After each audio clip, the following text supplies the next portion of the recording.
d'abord. Ah, c'est pas grave. الله يقدر. ليش ابغى عندك الخدمة. يعني فوا كليك ما يقدرش هذا Alors, نمشي قصدي j'ai déjà ماشي شوف بغيت نحل البيبي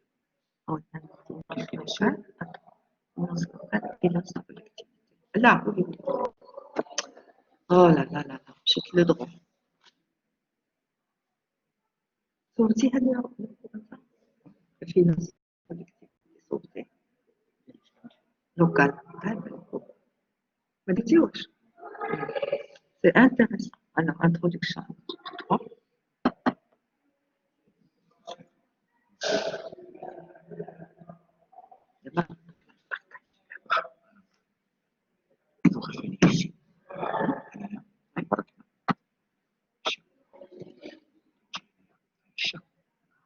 partager les comptes. Oui.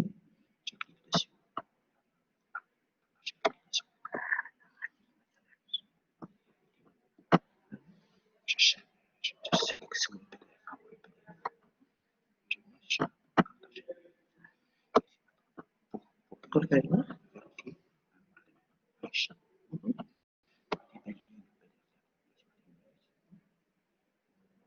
Et je commence.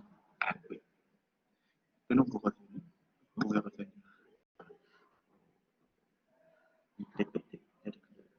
Répétez-les déjà. Voilà. Dépêchez pour défiler. Vous pouvez parler beaucoup. Merci, merci. Allô, oui? Oui? Donc, on va commencer, s'il vous plaît, la session, la troisième session. Donc, on a travaillé. Est-ce que vous partagez, est-ce que vous avez le partage du document? Sheima, Yousra, je veux dire. Yousra? Oui? Alors, attendez, je vais revenir sur le partage. Et je vais partager le micro. Partager juste le micro, voilà.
Oui, Yousra, ça va? Est-ce que vous entendez? C'est bon? Est-ce que vous avez le partage de l'écran? Vous l'avez. Donc, alors, oui. Là, après. Parce que là, j'ai bien introduit mon truc. Après, si j'ai besoin de quelque chose, je vous appelle sur votre téléphone. D'accord? Yalla. Ok. D'accord. Alors, voilà comment on va travailler. Je vais défiler un petit peu ce que nous avons fait déjà et puis après, on verra. Voilà. Donc, je commence mon cours.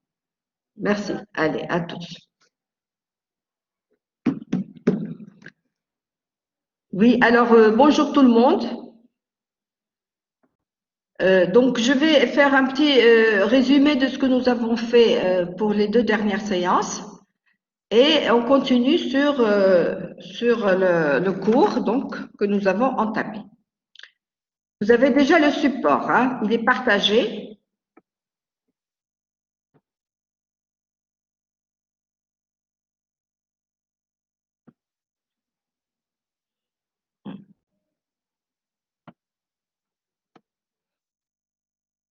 Donc, on a travaillé sur le préambule, bien sûr.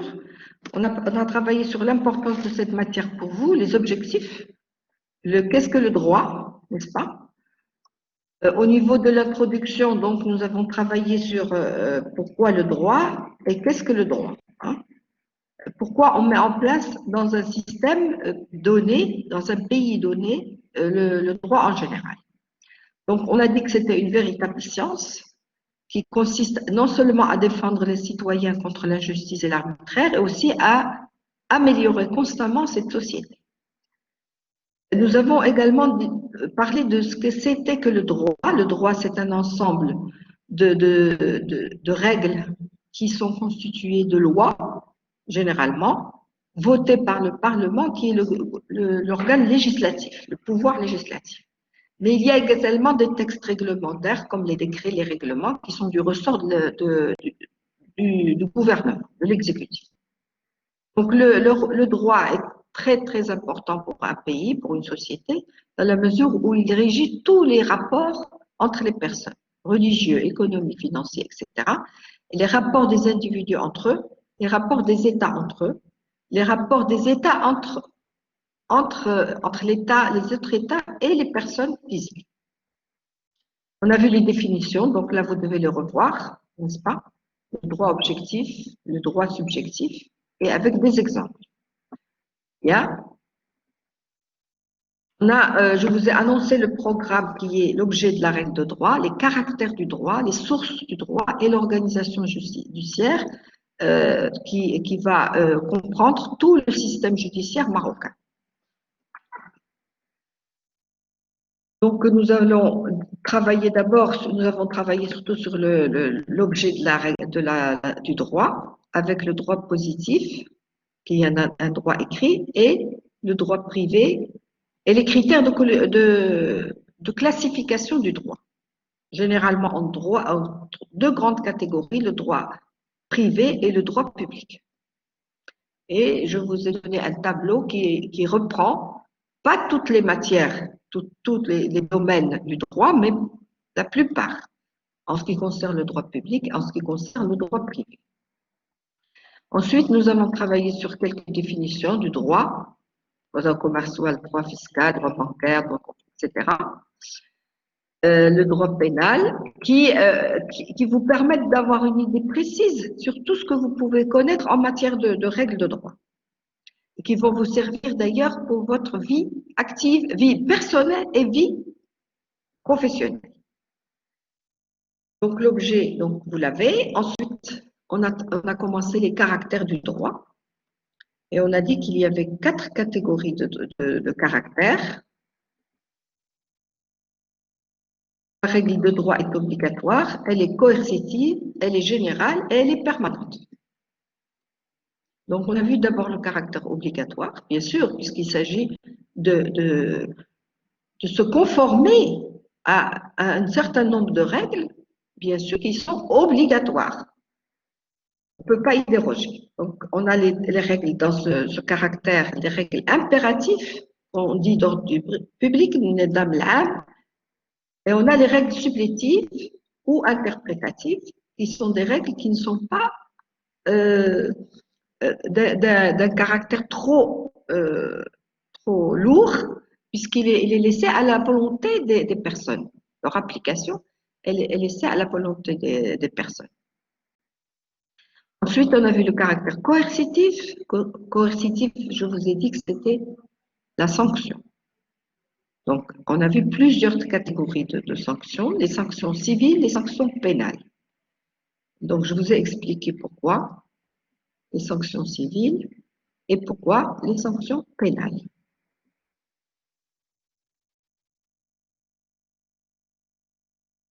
Sanctions pénales, bien sûr, contre les crimes, les délits, les contraventions. Je vous ai donné une définition de chaque catégorie de crimes, délits et contraventions avec les peines qui sont applicables normalement à cette catégorie.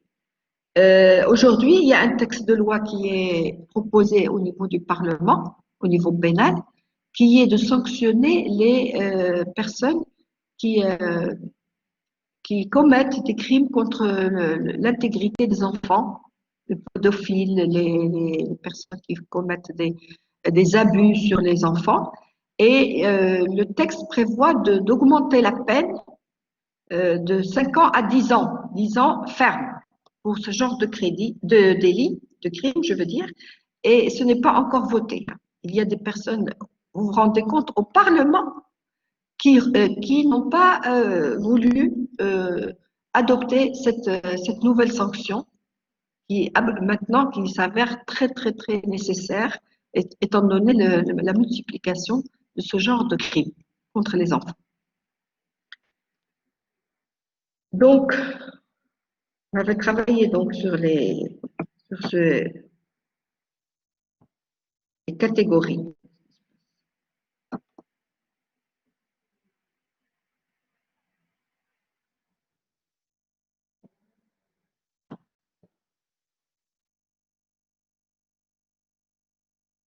Ensuite, on avait travaillé sur le caractère général de la règle de droit.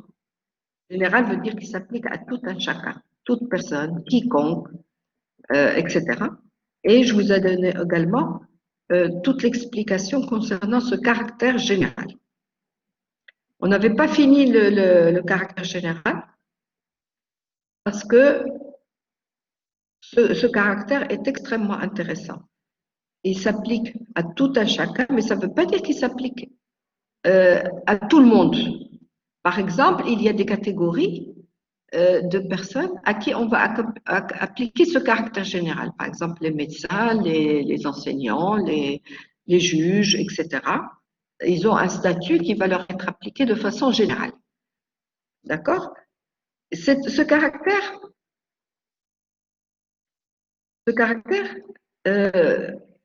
est très intéressant dans la mesure où il vise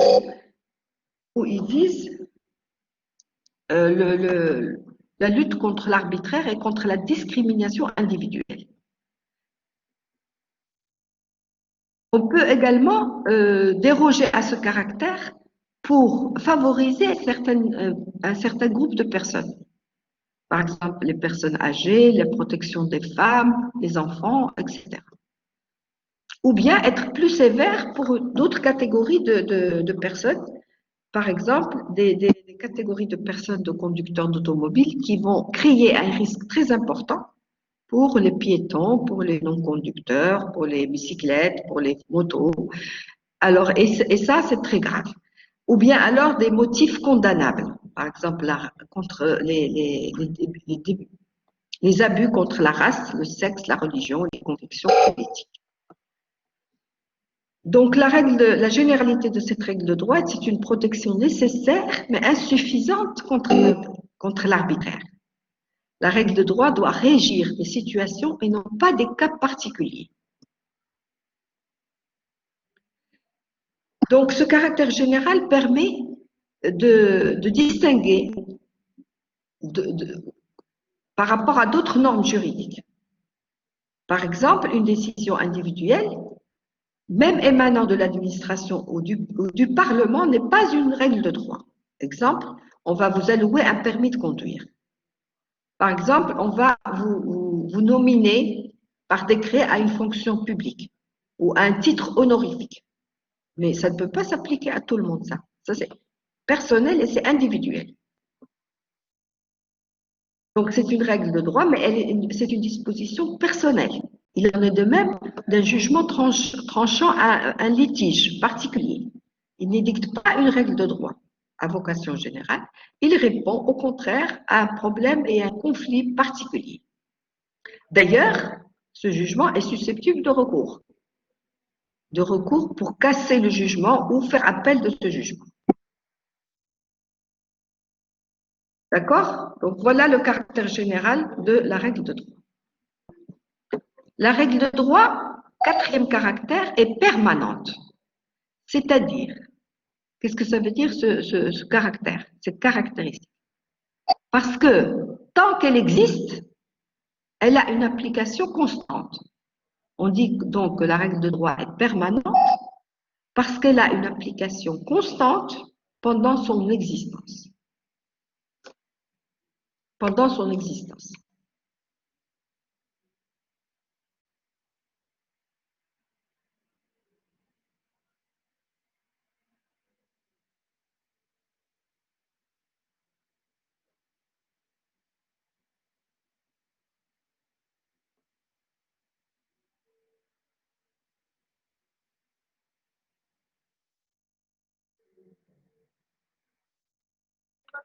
Oui, Youssala, ça va? Vous entendez bien. Donc là, si vous avez un petit problème, envoyez-moi un message.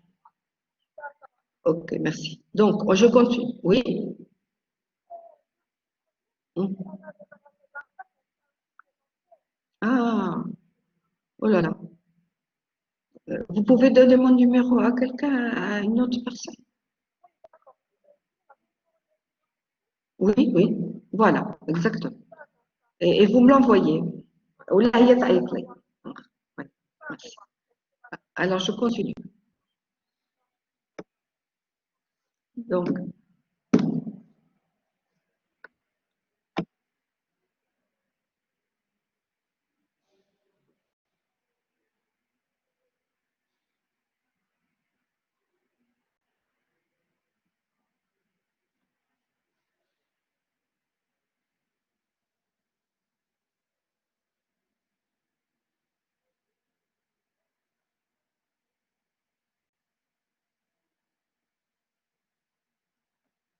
Donc, on dit que la règle de droit est permanente parce qu'elle a une application constante pendant son existence.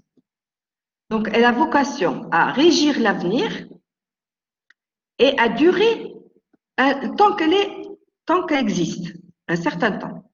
Ça peut être 100 ans, ça peut être 6 ans, ça dépend donc de l'adoption de cette loi et de l'arrêt de cette loi.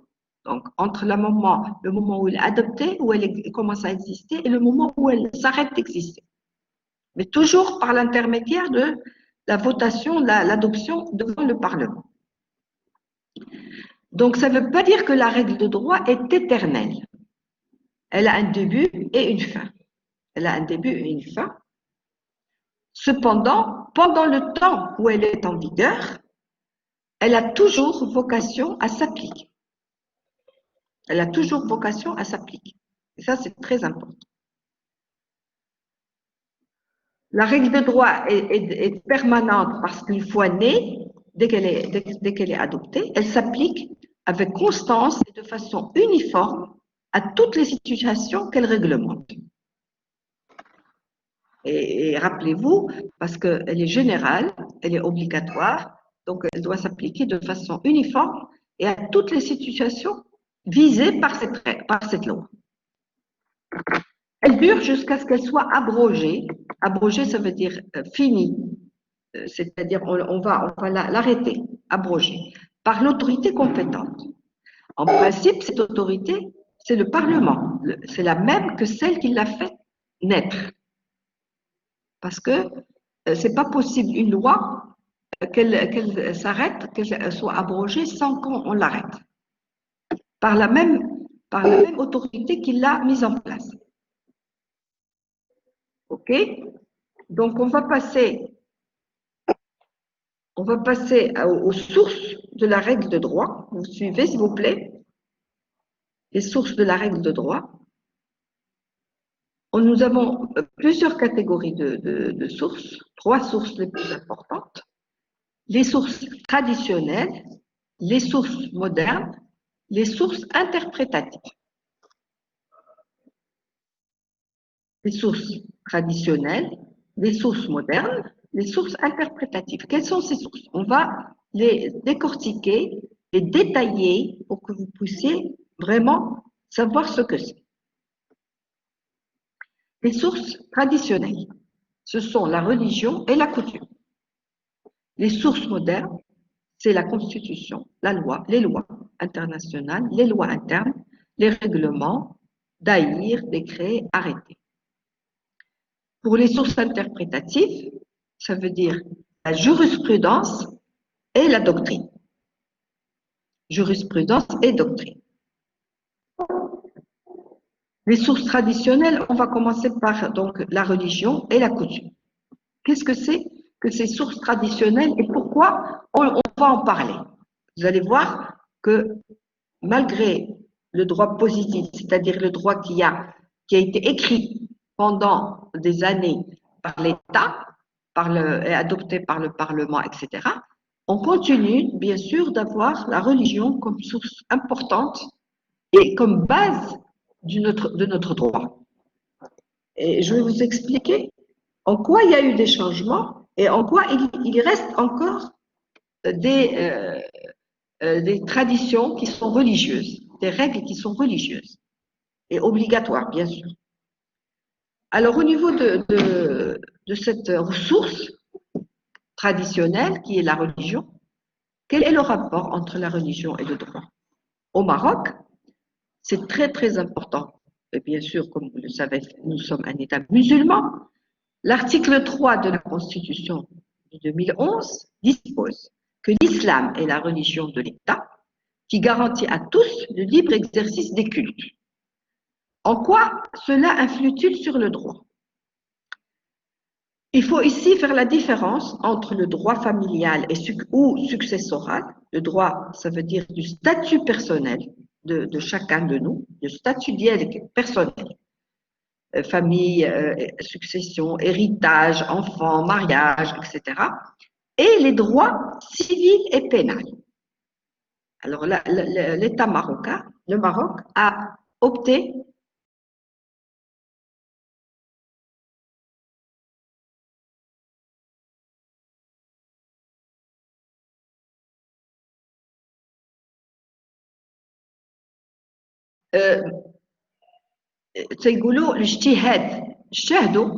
pour d'autres droits, pour d'autres règles de droit, qui sont le droit civil et le droit pénal. Parce que la société change. Alors, pour la religion, c'est une source traditionnelle de droit objectif, bien sûr. On ne peut pas parler de la religion comme source traditionnelle que dans un État religieux. Autrement dit, un État qui prend en considération la règle religieuse au niveau de son droit positif, son droit qui est appliqué et qui est écrit. Et c'est ce qui s'est fait au Maroc. Pour le Maroc, deux cas de figure. Au niveau du statut personnel, familial et successoral, les préceptes religieux continuent de s'appliquer dans leur concept. Mariage, divorce, héritage, etc. Mais ces préceptes ont été aménagés en fonction bien sûr, de l'évolution et de la situation des personnes qui changent. La nouvelle Moudouana, par exemple, adoptée depuis 2004, a modifié certaines règles juste pour les améliorer, pour améliorer leur application. Cependant, avant d'être adoptée, la Moudouana a connu de nombreux remous ça veut dire conflits, avant d'être adoptée. Il y avait les préceptes des gens fondamentalistes, ce qu'on appelle des fondamentalistes, qui ne veulent pas changer un mot du précepte religieux, par exemple. Et il y avait les personnes, les courants qui disaient que c'est pas possible parce que le temps où le Coran a été mis en place n'est plus celui que nous vivons actuellement. Et même cette réforme de 2004, maintenant, doit être encore améliorée et réformée. Parce qu'on vit beaucoup de problèmes à cause des situations, du statut personnel de chacun, des personnes. Par exemple, des enfants. Par exemple, de l'abandon des enfants, par exemple, etc. Par exemple, du fait d'utiliser la kafala. Kafala veut dire quoi? C'est qu'on peut floub un enfant qui n'a pas de père, qui est abandonné, par exemple. Alors là, ces règles-là, maintenant, il faut les améliorer, il faut les adapter à la situation des personnes qui vivent aujourd'hui au Maroc. Des situations pareilles, des enfants qui sont abandonnés au Maroc. Comment faire? Alors, c'est pour cela qu'on a mis en place de nouvelles règles. Ça ne veut pas dire qu'on va déroger aux règles religieuses. Mais on améliore ces règles, on les adapte, on les détaille, etc. Par exemple, pour la kafala, pour la reconnaissance de paternité, pour les mariages de mineurs, pour la responsabilité parentale, même pour comment dire, polygamie, le Coran, normalement, il autorise la polygamie, n'est-ce pas? Mais il l'autorise selon plusieurs conditions. Eh bien, la Moudouana vient juste préciser ces conditions et les mettre en harmonie avec la société. La même chose pour la reconnaissance de paternité aujourd'hui. Nous avons un enfant qui a été abandonné, par exemple, par son père, qui ne veut pas le reconnaître. Ça, c'est une supposition. Ou bien la femme a menti. C'est pas le père, mais elle dit celui-là, c'est son père. Alors, qu'est-ce qu'on va faire? On va faire une reconnaissance de paternité avec le test ADN qui va ou bien donc confirmer que c'est bien effectivement le père de l'enfant, ou bien au contraire le nier en disant mais non, ce n'est pas son ADN, donc ce n'est pas son père. Le mariage de mineurs. Avant, il était normal, il était autorisé. Les filles se mariaient à 14 ans, 15 ans et même avant. Pourquoi? Parce que la femme ne travaillait pas. Les garçons se mariaient aussi très jeunes. Il fallait qu'à 15 ans, on marie les enfants. Voilà. Enfin, les mineurs. Aujourd'hui, qu'on appelle mineurs. Et puis aussi, parce qu'avant, les enfants, pratiquement, ils restaient à la charge de leurs parents. Donc, même si on les mariait, ils avaient le logement, ils étaient nourris, logés, etc. Aujourd'hui, c'est plus possible. Si vous vous mariez, il faut que vous preniez en charge. Vos parents n'ont plus la possibilité de vous loger et de vous nourrir, ainsi que votre femme ou vos enfants. Donc, le mariage de mineurs devient problématique. Parce qu'on marie une fille, l'homme il sort pour faire son travail, etc. Elle reste à la maison et elle fait l'objet de violences de la part de la famille parce que elle doit faire le ménage, elle doit faire la cuisine, elle doit tout faire pour tout le monde, pas seulement pour son foyer.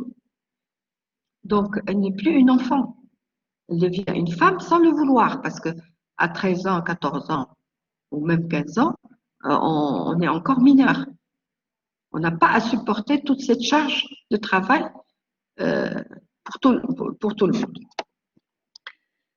Et au niveau aussi de la responsabilité parentale devient problématique parce que avant, le chef de famille, c'était l'homme, uniquement l'homme, le mari.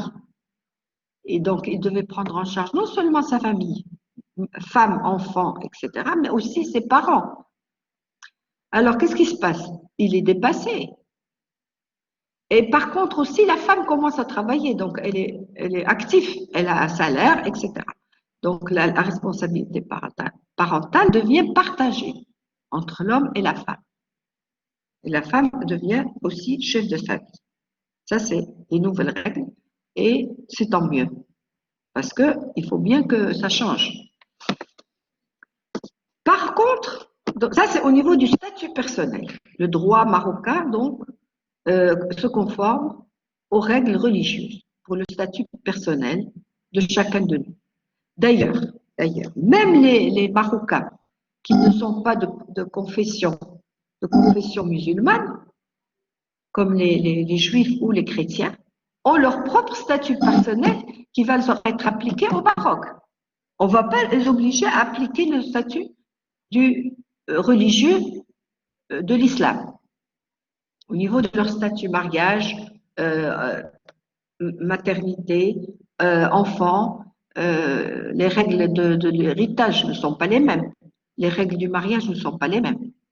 Les enfants, c'est pas pareil. D'accord? Donc, c'est leur propre statut personnel, qu'on appelle statut personnel et successoral, familial, qui va gérer les familles des juifs, les familles des chrétiens. Au Maroc, ce qui est une avancée extraordinaire, parce que dans certains pays, ils se prétendent défendre les droits des hommes, comme les États-Unis, par exemple, je vous donne un exemple. La Constitution américaine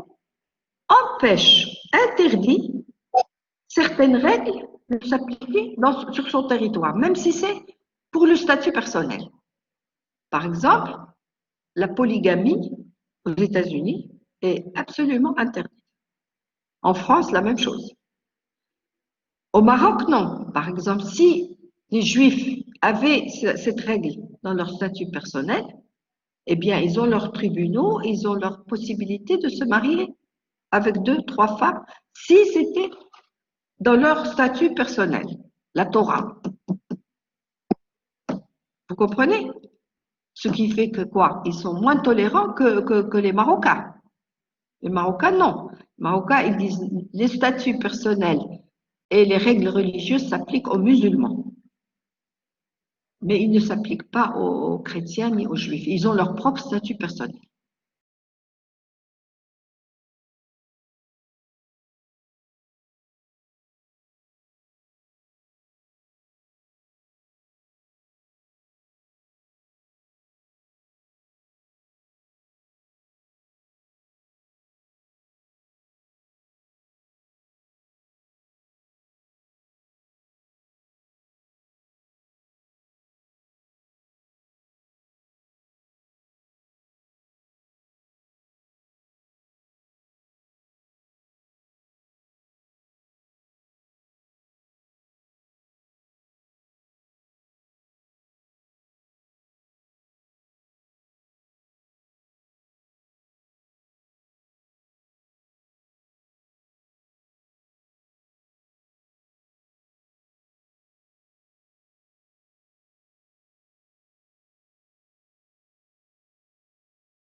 Pendant le mariage.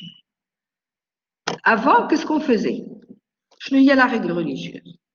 On flagellait ou on lapidait l'auteur du délit d'adultère. L'auteur qui a commis ce crime de l'adultère, c'est un délit important.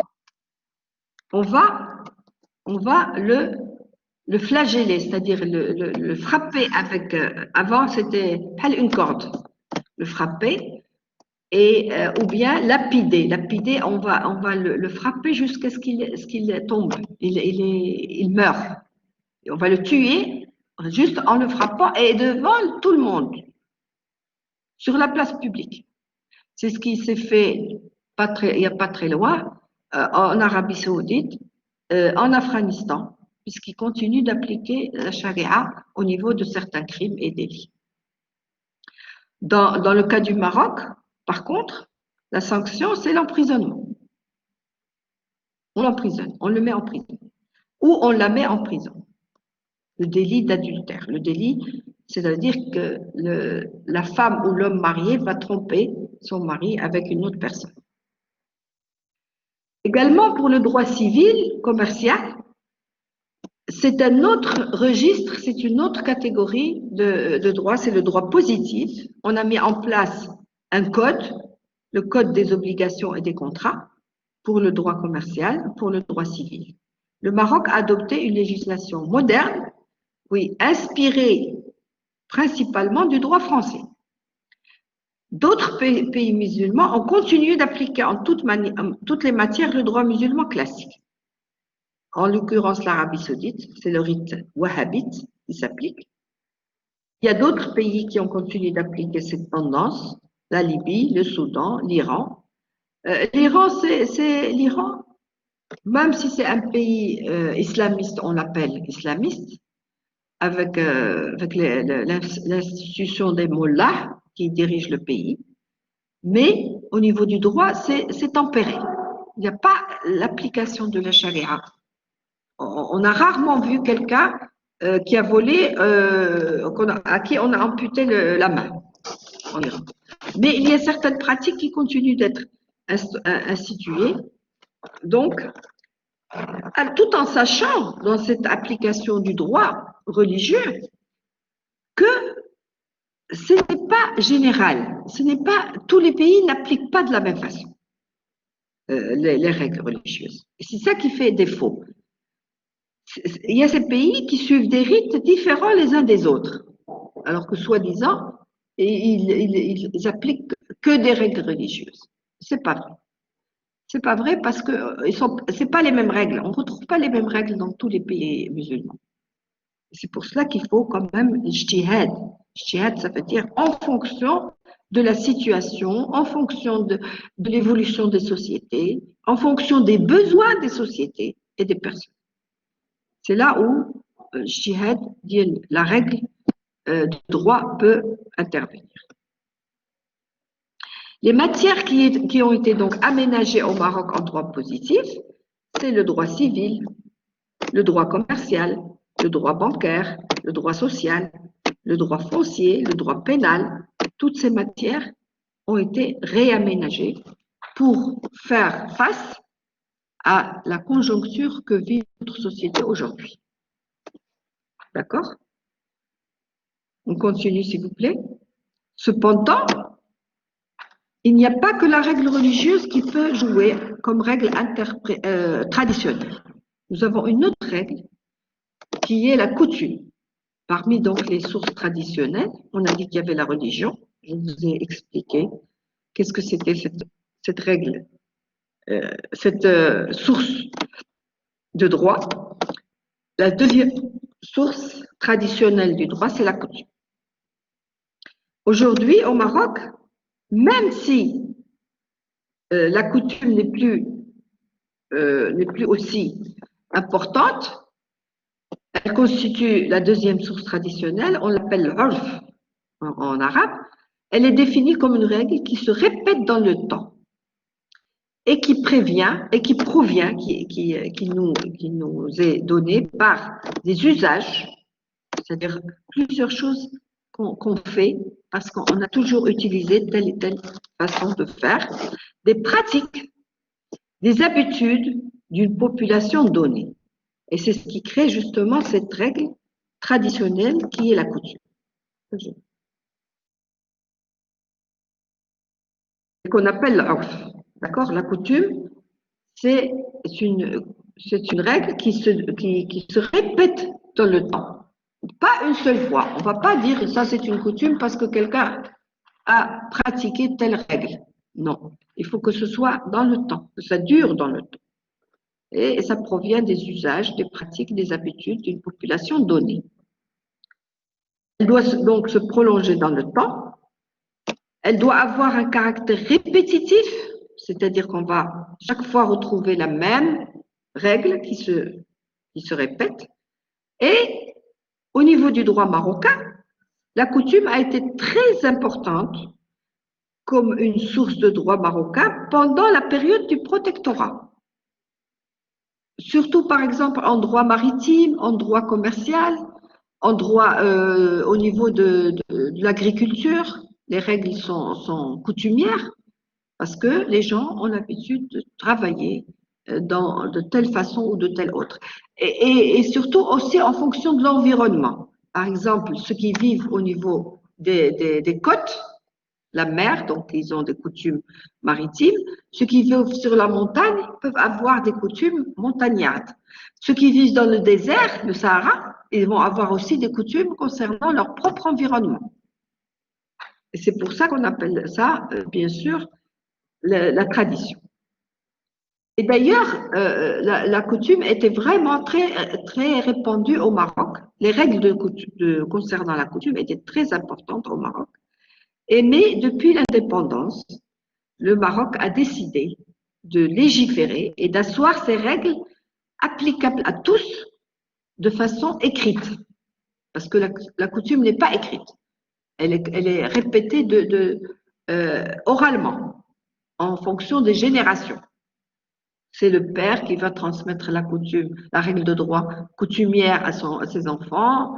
D'abord, au niveau d'une activité, c'est peut-être le chef de la tribu qui va répéter cette coutume et qui va la transmettre, etc.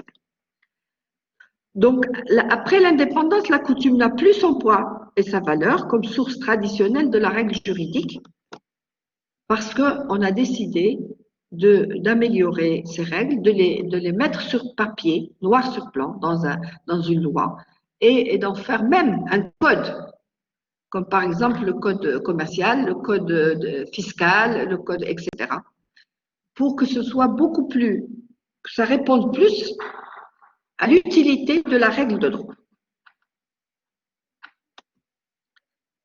Par exemple, en matière de terres collectives ou de relations commerciales, certaines règles coutumières continuent d'être pratiquées jusqu'à maintenant. Et c'est prévu même par le Code de commerce.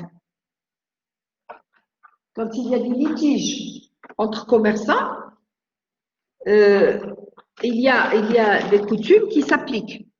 Il y a toujours des règles coutumières qui s'appliquent. En matière de terres collectives, les terres collectives, c'est des terres qui appartenaient à tout le monde. D'ailleurs, ça vient de faire l'objet d'amendements et d'améliorations. Parce que ça posait des problèmes quand même, les terres collectives. Elles n'appartiennent à personne. C'est comme le système communiste. Il n'y a pas de propriété privée. Il n'y a que des propriétés collectives de l'État. Et l'État distribue et permet de jouir, par exemple, d'une terre agricole ou d'un appartement ou d'une maison. Dans les systèmes libéraux, c'est le contraire. La propriété privée est sacrée. Donc, par exemple, si vous occupez un terrain, il ne doit pas être partagé avec les autres. Il faut que ce soit votre terrain avec votre titre foncier et que vous puissiez le vendre, acheter, vendre, etc., etc. Mais il y a certaines règles qui continuent d'être appliquées et qu'on est en train de voir est-ce qu'on va les améliorer ou pas. Donc la coutume est toujours reconnue par le droit marocain, par le législateur, comme une source au niveau des relations entre les commerçants. L'article 3 du Code de commerce prévoit que les usages et les pratiques commerciales restent toujours en vigueur comme source de droit en cas de litige entre les commerçants. Vous voyez que c'est important. Donc la coutume reste quand même mu'taraf biha par le législateur, le mouchri. OK? Donc on a vu les sources traditionnelles du droit. Maintenant, on va voir quelles sont les sources modernes. C'est-à-dire, aujourd'hui, on n'a pas que, je vous ai dit, la religion, pour le droit commercial, le droit pénal, etc. On a d'autres sources qui sont modernes, qu'on appelle les sources modernes du droit.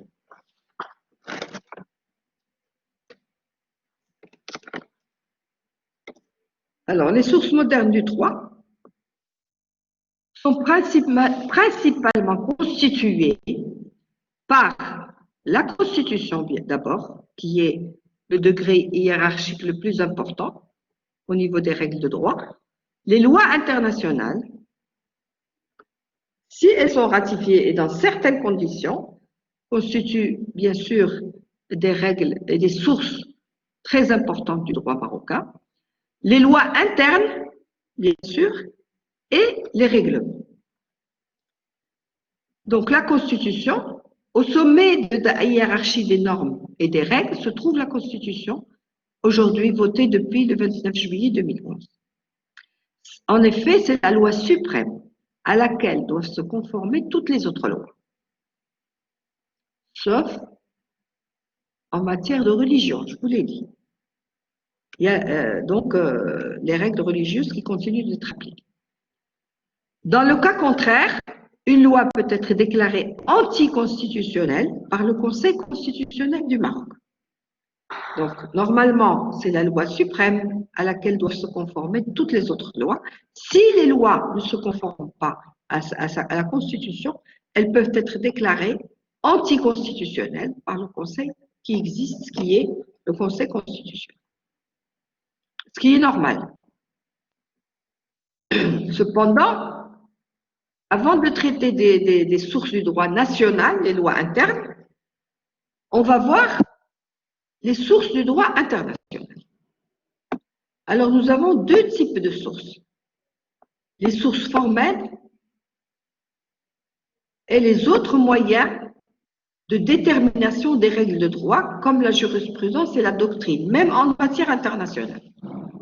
En matière internationale, le Maroc se conforme à des règles de droit international, bien sûr, et dans ces règles, il y a deux types de sources.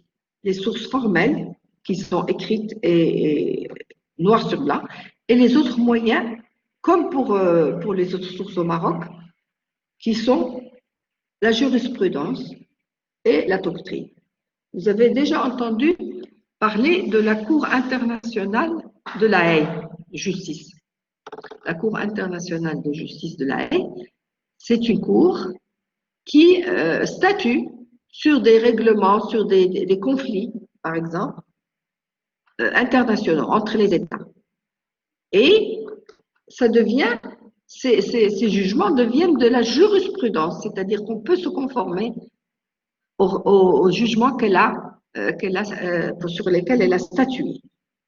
La doctrine également, c'est quand les juristes, les constitutionnalistes, les professeurs de droit se réunissent pour édicter certaines règles, pour donner leur avis sur certaines règles, sur certains conflits d'ordre international ou d'ordre, bien sûr, national, mais quand il y a des conflits. Donc, c'est comme ce qui s'est passé pour le Sahara marocain. Dès qu'on a fait la marche verte, on a demandé à la CIJ, la Cour internationale de justice de la Haye, de se prononcer sur la marocanité du Sahara. Et nous avons un jugement de la Cour qui dit que le Sahara était sous le pouvoir et sous les ordres du Maroc, puisqu'il y avait la Bay'a à l'époque. Et toutes les tribus du Sahara, puisque le Maroc était constitué de tribus, venaient chaque année faire la Bay'a auprès du sultan du Maroc. Donc là, c'était vraiment l'exemple le plus important pour constater la marocanité du Sahara. Et c'est ce qui se passe encore, et la souveraineté du Maroc sur le Sahara marocain. Donc c'était de la jurisprudence, de même que la doctrine, bien sûr. La doctrine. Donc au niveau international, les sources au niveau international, les sources formelles du droit international sont constituées des traités internationaux, de la coutume internationale, des principes généraux du droit ou de l'équité. Et donc la Cour internationale de justice de la Haye peut statuer selon soit des traités, soit la coutume, soit les principes généraux, soit l'équité. On va essayer de définir ce que c'est que ces différentes sources. Le traité d'abord, international, le traité c'est un contrat entre les États, une convention. Elle a été définie par la Convention de Vienne de 1969 comme étant un accord international conclu par écrit entre les États et régi par le droit international. Par exemple, je ne sais pas, en matière commerciale, en matière, toutes les matières qui sont du droit international. Le droit maritime, le droit, etc. C'est un accord, donc, le traité, et c'est un accord international conclu par écrit entre les États et régi par le droit international. Il y a deux types de traités. Les traités contrats, conventions, entre deux parties et des situations particulières, et il y a les traités lois qui instituent des règles en général. Et ça, c'est très important pour le droit international, parce que ce serait l'anarchie. Imaginez, par exemple, au niveau aérien, je vous donne l'exemple parce que c'est très particulier. Au niveau aéronautique aérien, il y a le territoire national et il y a le territoire international. Le territoire national, c'est quand vous rentrez la frontière marocaine, et même avant, il y a un territoire qui est défini comme étant le territoire aérien du Maroc. Et dès qu'il y a un avion qui essaye de franchir ce territoire, il doit être autorisé à le franchir. Et également, il y a des règles concernant le territoire du ciel, mais au niveau international. Là aussi, il y a des règles de droit international qui sont régies par des accords, traités, lois qui instituent des règles générales au niveau de l'espace aérien, au niveau de l'espace maritime. Il y a l'espace maritime marocain, qui sont les côtes du Maroc, jusqu'à un certain nombre de kilomètres, ça reste les côtes du Maroc. À partir d'un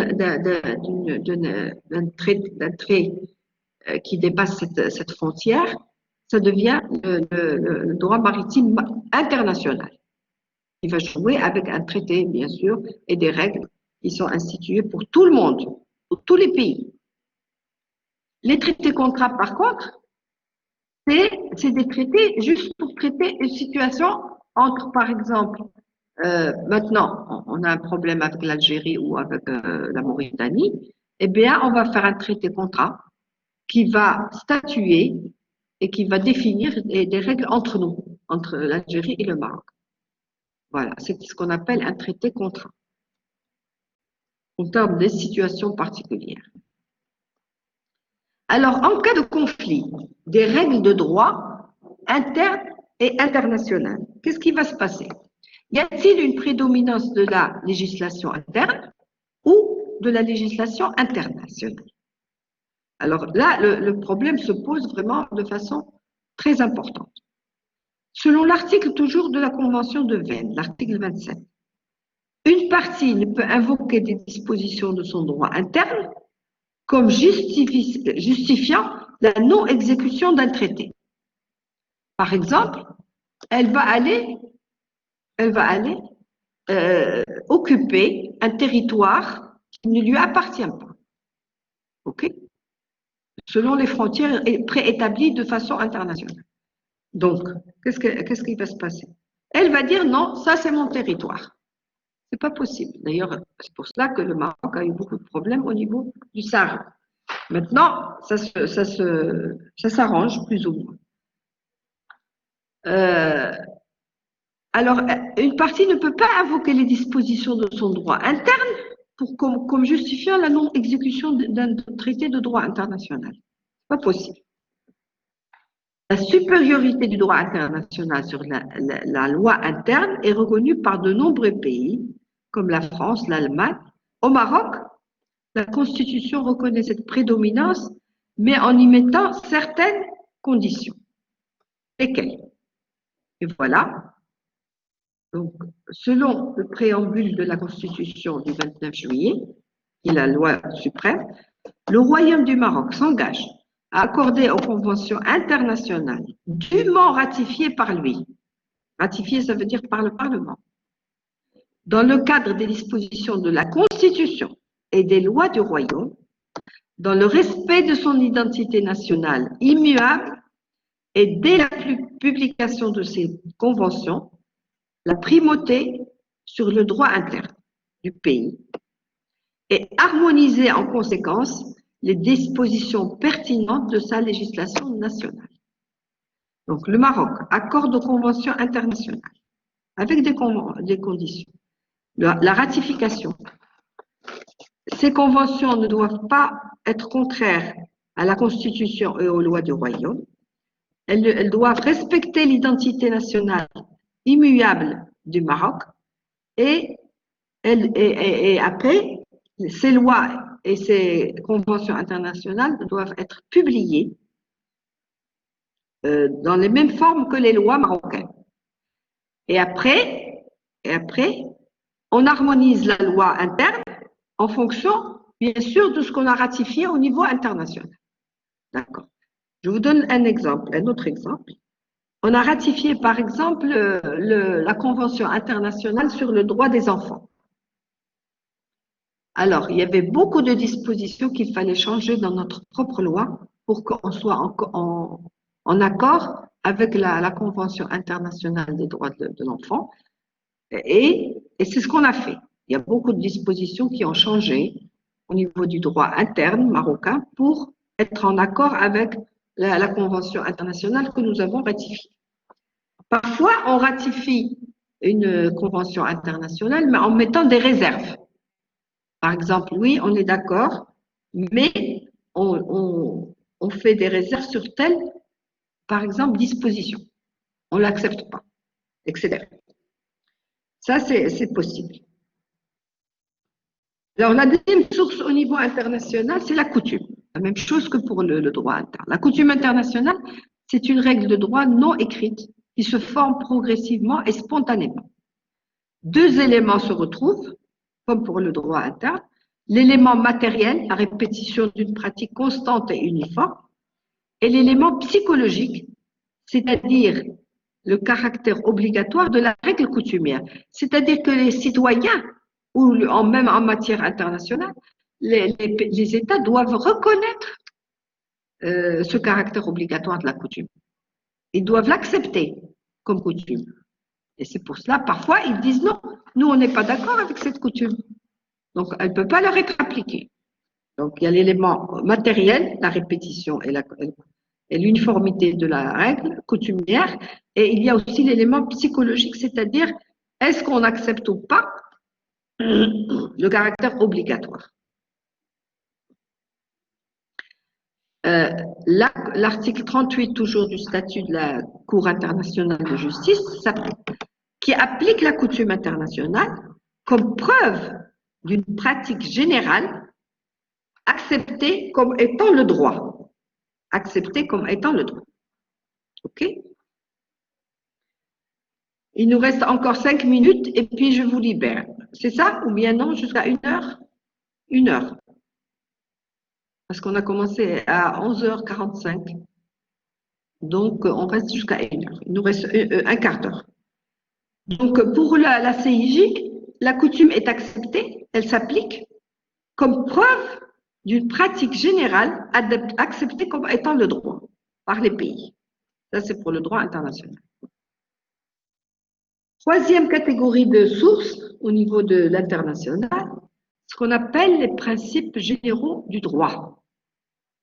Les principes généraux du droit, ce sont des règles et des principes qui sont reconnus par la Cour internationale de justice, la CIJ, comme des principes généraux de droit reconnus par les nations civilisées. Ces principes sont de deux sortes. La première sorte, c'est la première catégorie, ce sont des principes communs aux ordres juridiques nationaux, comme étant le droit de la défense, se défendre. Un pays a le droit de se défendre si on l'attaque. La réparation des dommages qu'on peut lui causer. La deuxième catégorie, les principes généraux, ce sont des principes propres au droit international, tels que le respect de l'indépendance et de la souveraineté des États, le règlement des différends par des voies pacifiques. Ça, c'est des principes que le droit international a mis en place. C'est-à-dire, vous n'êtes pas obligé d'utiliser des armes pour vous défendre au niveau d'un pays. Vous pouvez demander à ce qu'il y ait une médiation ou bien un règlement amiable des différents conflits par des voies pacifiques, avant de passer à la guerre, peut-être. Cependant, ces règles qu'on a vues, principes généraux d'État, etc., sont-ils appliqués dans tous les pays et par tous les États? C'est pas le cas. C'est pas le cas. Parce qu'il y a certains pays, d'ailleurs, qu'on dit voyous, des pays voyous, qui n'appliquent pas même les résolutions de l'Organisation internationale des Nations Unies, l'ONU. Elle peut donc édicter des résolutions qui doivent être suivies puisqu'ils sont adoptés par tous les pays du monde, pratiquement. Il y a aujourd'hui à l'ONU, je ne dis pas de bêtises, peut-être on est autour de 130 États, si ce n'est pas plus. Alors, quand ils votent une résolution, quand l'Assemblée générale des Nations unies vote une résolution, ça veut dire qu'elle doit être appliquée quand même par les États. En conformité, bien sûr, avec le droit international, mais qui ne sont pas appliquées par certains pays, comme Israël. Il y a plusieurs résolutions depuis 1948 d'ailleurs. Aucune des résolutions n'est appliquée par Israël. Comme la Corée du Nord, la même chose. Évidemment, puisqu'il vit, la Corée du Nord, elle vit en autarcie, c'est-à-dire toute seule. Il n'y a pas de, très rarement, il y a des relations avec les autres États. Je ne sais pas s'il y a d'ailleurs un consulat Corée du Nord au Maroc, je ne pense pas, ni dans les autres pays. Donc, elle vit en autarcie, c'est-à-dire toute seule. Alors que la Corée du Sud, qui était la même Corée, quoi, il y a eu pendant la guerre la scission, la Corée du Sud, c'est le contraire. Bien sûr, elle est dans tous les États.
Oui, j'ai vu le chat un petit peu. Oui, je sais que vous avez une session à 13h30. Nous, on s'arrête dans 10 minutes à peu près. Comme ça, je vous libère. OK?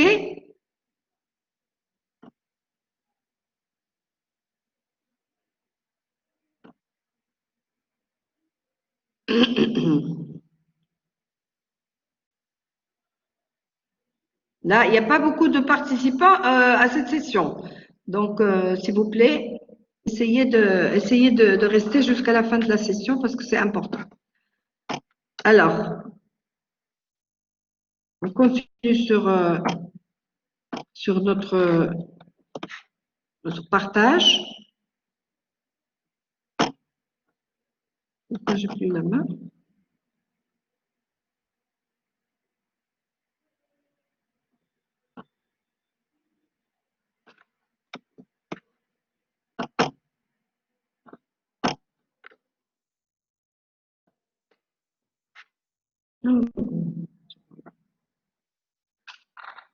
Donc, il y a des pays qui dérogent à la règle de droit international, qui ne veulent pas l'appliquer, qui ne veulent pas les appliquer. Ça ne les regarde pas, comme s'ils vivaient tout seuls. Voilà. Alors, d'abord, c'est très, très, très dangereux. Et en plus, bon, il y a quand même une impunité pour certains pays, comme pour la Corée du Nord, c'est qu'ils ne peuvent pas la peindre, sauf s'ils lui envoient une bombe. Par contre, pour Israël, c'est l'impunité, parce elle était protégée, elle est toujours protégée par plusieurs pays pour qu'on la laisse faire ce qu'ils veulent. Hein. Maintenant, ça commence un petit peu à changer. J'espère que ça va changer. Vu maintenant la situation de certains pays qui reconnaissent Israël, peut-être que ça va changer. Oui, attendez, alors il y a quelqu'un qui m'appelle. Allô, oui? Oui, oui. Ça va, Békhalik. C'est Hicham. Békhalik, je peux vous appeler, je suis en séance de cours. Je vous rappelle. Faites le numéro. D'accord, merci. Au revoir.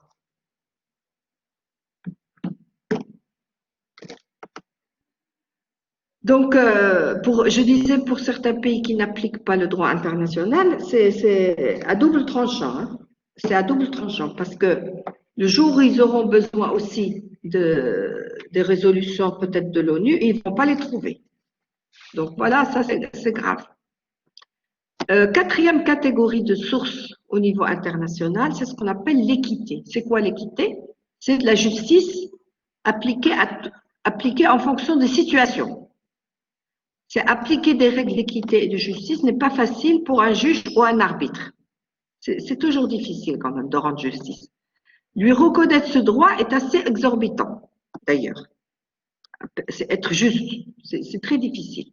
Ce principe est souvent appliqué dans le cadre du droit de la mer et du droit économique au niveau international. Mais il n'est pas illimité.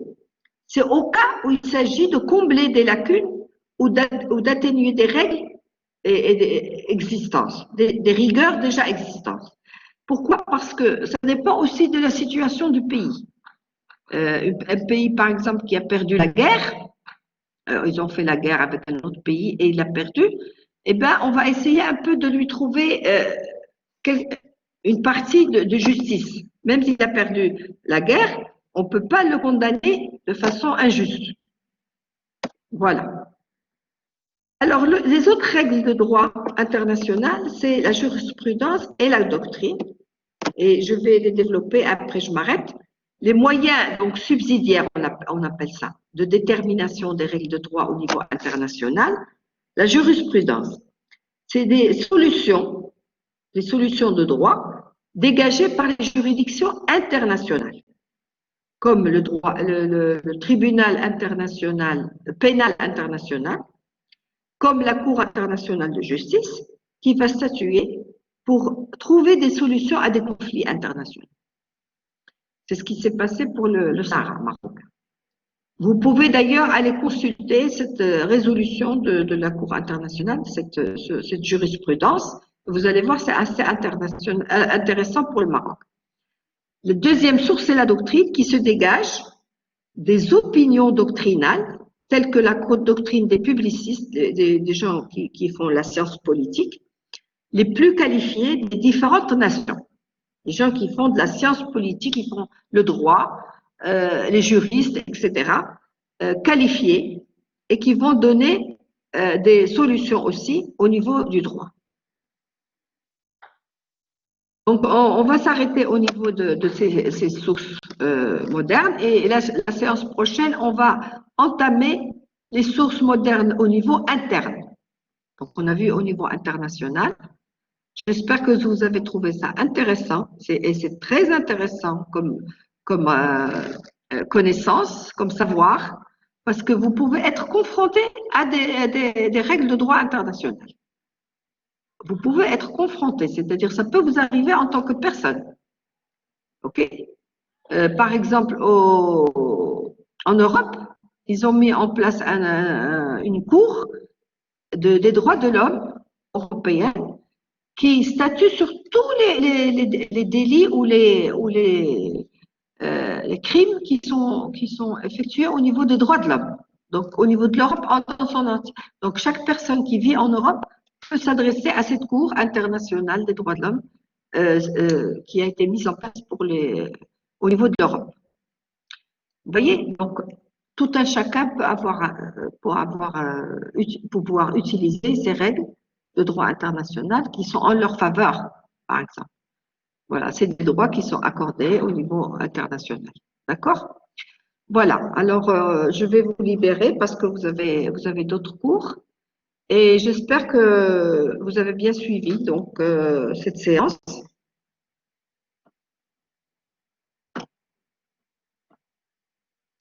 Que je nommais troisième séance de introduction à l'étude du droit et je vais vous envoyer le support. Je ne sais pas à quel moment on s'est arrêté la dernière fois pour compléter le support pour que vous puissiez revoir cette partie du cours. OK, donc je vous dis au revoir et à la séance prochaine, Inch'Allah. OK, au revoir.